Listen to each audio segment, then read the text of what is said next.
ఓం శ్రీ మహాగణాధిపతయే నమ. ఓం శ్రీ గురుభ్యో నమ. ఓం నమ శివాయ. మార్కండేయ పురాణంలో రౌచ్య మన్వంతరం గురించి తెలుసుకుందాం. క్రోష్టికి 13వదియగు రౌచ్య మన్వంతరము వ్యవహరించబడును. సుధర్ములు, సుకర్ములు, సుశర్ములు అనువారు దేవతలు. బృహస్పతి ఇంద్రుడగును. ధృతిమంతుడు, నన్యయుడు, దర్శి, నిరుత్సకుడు, నిరోహుడు, సుతవుడు, నిష్ప్రకంపుడు అనువారు సప్తఋషులు. చిత్రసేనుడు, విచిత్రుడు, నయధృత్తు, నిర్భయుడు, దృఢుడు, సునేత్రుడు, క్షత్రబుద్ధి, సువ్రతుడు అనువారు మనుపుత్రులు ప్రసిద్ధి పొందియుంటారు. రుచి పితృ సంవాదం గురించి తెలుసుకుందాం. క్రోష్టికి ఈ మన్వంతరమునకు అధికుడగు రుచి నవబ్రహ్మలలో ఒకడు. ఈ రుచి మొదట ఆహారాదులను విసర్జించి భార్యా స్వీకరణము చేయక నిస్సంగుడై ఉండెను. అతని పితరులు అతనిని చూసి, పుత్రోత్తమ, నీవు గృహస్థు ధర్మమును నెరవేర్పకయున్న దోషమును పొందుదువు, అందువలన నరకమ్మును పొందగలవు అని చెప్పారు. ఆ మాటలను రుచి విని, పితృదేవతలారా, గృహస్థాశ్రము అన్ని విధములా దుఃఖహేతువు, దానివలన అధోగతి కలుగును, అందువలననే నిస్సంగుడనై పాపరహితుండనై ఉండెదను. ఇదియునుగాక ఈ కర్మాచరణమే అవిద్యయని వేదములు పలుకుచున్నవి. ఈ కర్మయను బురదలో పడి మలినము పొందుట కన్నా జ్ఞాన మార్గమును జలము వలన చిత్తమును పరిశుభ్రమును చేసి మోక్షమునకు వెళ్ళుదునని చెప్పెను. ఆ మాటలను పితరులు విని, పుత్ర రుచి, నీకు మేము ఒక విషయమును చెప్పెదము, శ్రద్ధగా వినుము. పర్వతమును ఎక్కుటకు ఆలోచనమును చేయువాడు ఒక్క పర్యాయముగా పర్వతమును ఎక్కలేక క్రమక్రమముగా ప్రయత్నము చేసి పర్వతమును ఎక్కునట్లా మోక్షాపేక్ష గల మానవుడు గృహస్థు ధర్మములను అనుభవించి దేవ, పితృ, అతిథి అభ్యాగతులను తృప్తిపరిచి క్రమక్రమముగా సాంగత్యరహితమును చేసి జ్ఞానమును పొంది మోక్షమును పొందవలను. కర్మాచరణము ఎన్నటికి దుఃఖ కారణము కానేరదు. విషం ఒక్కొక్కప్పుడు ప్రాణమును తీయును, ఒక్కొక్కప్పుడు ప్రాణమును రక్షించును. ఆ విధముగానే కర్మలను చేయుట వలన సుఖమును దుఃఖమును కలుగుచుండును. ఇదియునుగాక పూర్వ జన్మానుసారముగా వచ్చు ఆగామి సంచితములను పుణ్యపాపములను అనుభవించక తప్పదు. నీవు ఈ జన్మమునందు గృహస్థు చేయవలసిన కర్మలను చేయని ఎడల రాబోవు జన్మములందు సుఖములను పొందనేరవు. హితవును బట్టి విషమును సేవించి ప్రాణమును రక్షించుకొనున్నట్లనే మితముగా గృహస్థు ధర్మములను నెరవేర్చుచు సుఖములను పొందవలను అని అనేక విధాలుగా చెప్పారు. పితరుల వాక్యములను రుచి విని, పితరులారా, నాకు గృహస్థాశ్రమము పొందవలైనను కోరిక లేదు, అయినను మీ అనుజ్ఞ ప్రకారము గృహస్థాశ్రమమును పొందదనన్న ముసలివాడనగు నాకు కన్యను ఎవరు ఇచ్చెదరు, కావున నాకు వివాహము అగుట చాలా కష్టమని పలికెను. ఆ మాటలకు పితృదేవతలు ఇట్లా పలికారు, పుత్ర, ఇటువంటి మాటల వలన ప్రయోజనం లేదు. నీకు ఏ విధముగానైనను వివాహం అగుట ముఖ్యము. నీవు వివాహము చేసుకొనని ఎడల మాకు అధోగతి తప్పదు, నీకును నరకమును తప్పదు అని అదృశ్యులయ్యారు. రుచియు పితృవాక్య పరిపాలనము చేయతలచి అనేక గ్రామములను పట్టణములను తిరిగి బ్రాహ్మణులను ఋషులను తనకు కన్యకాదానమును చేయవలసినదని కోరెను. ఆ మాటలను విని ఎవ్వరును కన్యకను ఇచ్చుటకు సమ్మతించలేదు. తుదకు రుచి విచారమును పొంది బ్రహ్మను గూర్చి 100 దివ్య సంవత్సరములు తపంబు చేసెను. ఆ తపంబునకు మెచ్చి బ్రహ్మ ప్రత్యక్షమై, ఓ రుచి, నీ తపంబునకు మెచ్చి తిని నీకు కావలసిన వరమును కోరుము అని పలికెను. రుచి బ్రహ్మకు నమస్కరించి తనకు తగిన కన్యకామణి భార్య కావాలనని కోరాడు. ఆ మాటలు బ్రహ్మ విని, ఓ బ్రాహ్మణుడా, నీవు విచారించకము. నీ పితరులు చెప్పిన విధముగా పరిణయమైన నీ పితరులు సంతోషమును పొందుదురు. పితరులు సంతసించిన నీకు సకల కోరికలు నెరవేరునని చెప్పి అదృశ్యుడయ్యాడు. పిమ్మట రుచి పరిశుభ్రమైన ప్రదేశమునకు వెళ్ళి పితరులను గూర్చి తపంబు చేయగా పితరులు ప్రత్యక్షమై, పుత్రరత్నమా, నీవు విచారమును పొందకము. సకల లక్షణ సంపత్తు గల కన్యక నీకు లభించగలదు.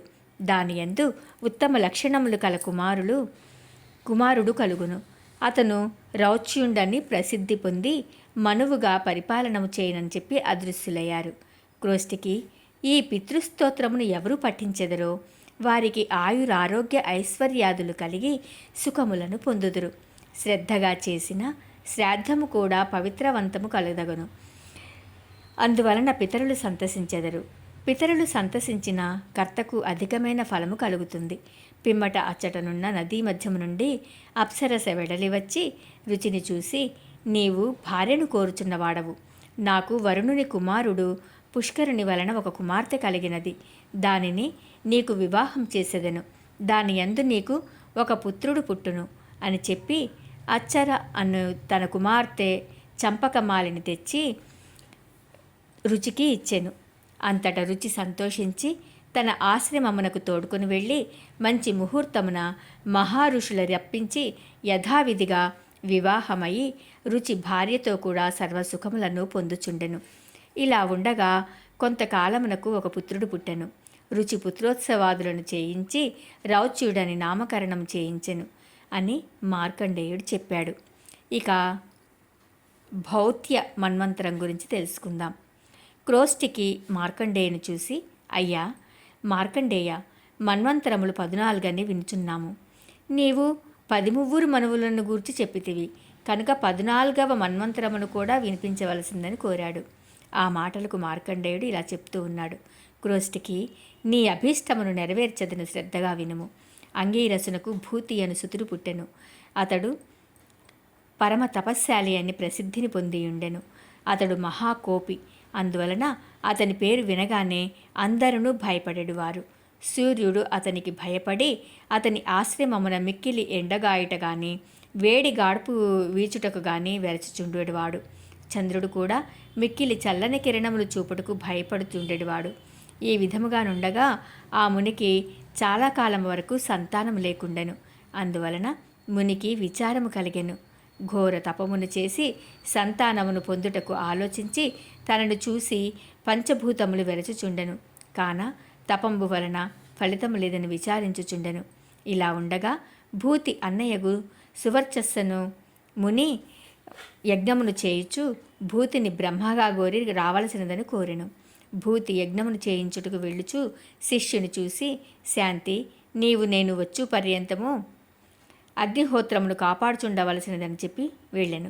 ఒకనాడు శిష్యుడు శాంతి పూజార్థము పుష్పములను తెచ్చుటకు అడవికి వెళ్ళి మరలు వచ్చు లోపల అగ్నిగుండము శాంతి పొంది ఉండెను. అటులా శాంతి పొందిన అగ్నిగుండమును చూసి దిగులు పడి ఇటులని విచారించెను. అయ్యయ్యో, నేను ఎంత దుష్టపనిని చేసి తిని నా గురువును చూసిన పంచభూతములు దేవతలు కూడా భయమును పొందుదురు. అటువంటి గురుడు ఈ విషయమునందు నన్ను ఏమి చేయునో అని దిగులు పడి విచారించుచు ఇలా తలచాడు. ఈ అగ్ని శాంతి పొందుట చేత నాకు దుఃఖము కలుగుచున్నది. వేరొండు అగ్నిని తెచ్చి ప్రజ్వలింపచేసి తినేని నా గురుడు త్రికాలవేది. అందువలన నేను చేసిన తప్పును తెలుసుకొనును.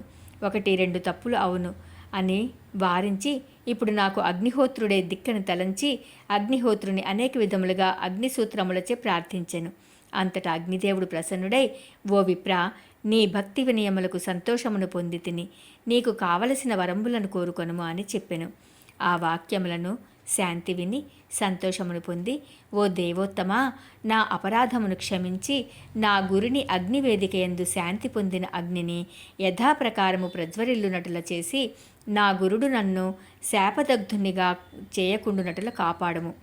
అదీను కాక నా గురువు సంతానము లేక విచారమును పొందుచున్నాడు. కావున వారికి సకల గుణ సంపన్నుడైన కుమారుడు కలుగునటులా అనుగ్రహింపుము. మరియు నా గురువునకు సకల భూతములయందును దయ కలుగునటులా అనుగ్రహింపుమని కోరాడు. ఆ మాటలను అగ్నిదేవుడు విని, శాంతి, నీ భావశుద్ధికి సంతోషించి తిని నీవు కోరిన కోరికలన్నీయూ నెరవేరును. నీ గురునకు కలిగెడు పుత్రుడు భౌత్య నామముచే మనువై వెలసి ప్రజలను పాలించును. నీ గురువు పుత్రుని యందును భార్య యందును ప్రేమ కలిగి ఉండునని చెప్పి అదృశ్యుడయ్యాడు. అంతటా శాంతి గురుని ఆశ్రమమునకు వెళ్ళి వేదిక యందు అగ్ని ప్రజ్వరిల్లుచుండుట చూసి సంతోషించెను. పిమ్మట కొన్ని దినములకు యజ్ఞమును పూర్తి గావించి భూతి భార్యా సమేతుడై నిజాశ్రమమునకు వచ్చెను. శిష్యుడు గురువునకు ఎదురుబోయి వందనములు చేసెను. భూతి శిష్యుని చూసి, వత్స, ఇది ఏమి చిత్రమో కానీ నాకు నీయందును సకల భూతములయందును దయ కలిగి ఉన్నది. దీనికి కారణం తెలియటలేదు అని అడిగాడు. శాంతి ఆ మాటలను విని గురువునకు జరిగిన వృత్తాంతమంతయు వినిపించగా విని సంతోషమును పొంది శిష్యుడు శాంతికి వేదాంగములు సహితముగా సకల విద్యలను సంపూర్ణముగా బోధించాడు. అంతటా కొంతకాలమునకు భౌత్యుండను కుమారుడు కలిగెను. ఓం నమః శివాయ.